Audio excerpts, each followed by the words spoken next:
सर्व दत्त परिवारास साष्टांग प्रणिपात. दत्त माझा मी दत्ताचा. रचना श्री गुरु दत्त चरणी अर्पण.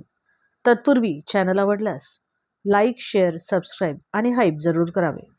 माऊलींनो, आज आपण एक प्रेरणादायी कथा पाहणार आहोत. तुम्ही हत्ती नाहीयेत, मनुष्य आहात.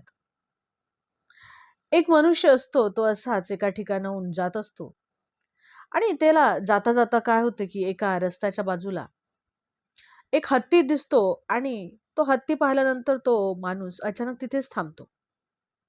तो बघतो की त्या हत्तीच्या समोरच्या एका पायाला एक दोरी बांधलेली असते. ते पाहून त्याला खूपच आश्चर्य होतं. त्याला वाटतं की अरे, हत्तीसारखा एवढा मोठा प्राणी आहे, ज्याला लोखंडाची जंजीर बांधली पाहिजे, त्याला एक छोटीशी दोरी बांधून काय बरं होणार आहे? तर ही गोष्ट स्पष्ट करण्यासाठी तो त्याच्या बाजूला एक माहूत उभा असतो. त्या माहुताला विचारतो की जेव्हा ही छोटीशी बांधलेली ही जी दोरी आहे, ही तोडून हत्ती त्याला जेव्हा वाटेल तेव्हा तो इथून पळून जाऊ शकतो, तरी सुद्धा तो असं का बरं करत नाहीये? तो इथून पळून जाण्याचा प्रयत्न देखील का बरं करत नाहीये? तेव्हा तो माहूत असतो, तो म्हणतो की खरं तर काय असतं की हे हत्ती जेव्हा छोटे असतात ना, तेव्हापासूनच त्यांना ह्या दोरीने बांधलं जातं.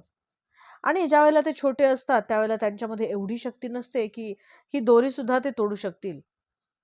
आणि लहानपणी ते खूप प्रयत्न करून करून सुद्धा जेव्हा ही बांधलेली दोरी दोरी ते तोडू शकत नाहीत, तेव्हा त्यांना हळूहळू असा विश्वासच होतो की ही जी दोरी आहे हे ते कधीच तोडू शकत नाहीत. आणि नंतर ते मोठे झाले तरी सुद्धा त्यांचा विश्वास कायम असतो. आणि त्यामुळे ते पुढे चालून सुद्धा मोठे झाल्यावरती पण ही दोरी तोडण्याचा अजिबात प्रयत्न करत नाहीत. आता तो मनुष्य आश्चर्यामध्ये पडला की एवढा ताकदवान हा प्राणी आहे, तरी सुद्धा तो आपल्याला ज्या बंधनात बांधलेला आहे, त्या बंधनावरतीच त्याचा किती विश्वास आहे. अशाच या हत्तींप्रमाणेच आपल्यामध्ये सुद्धा किती असे मनुष्य असतील, त्यांना एखाद्या वेळेला पहिल्या प्रयत्नामध्ये ते असफल झाले असतील आणि त्याच्यामुळे ते सुद्धा असाच विचार करत असतील की त्यांनी जे काम सुरू केलं होतं आणि ज्या कामामध्ये त्यांना यश मिळालं नाही, त्या कामामध्ये नंतर पुन्हा प्रयत्न केला तरी सुद्धा त्यांना यश मिळणारच नाही.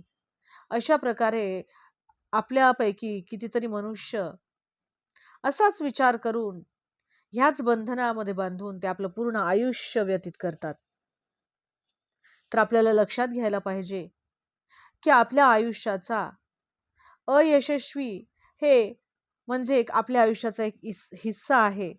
असफलता जरी आपल्याला आयुष्यामध्ये आली तरी सुद्धा आपण निरंतर अखंड प्रयत्न केलेच पाहिजे. आणि आपण जेव्हा निरंतर प्रयत्न करू त्यावेळेला आपल्याला नक्कीच यश मिळेल. तुम्ही सुद्धा एखाद्या कुठल्या अशा बंधनात असाल तर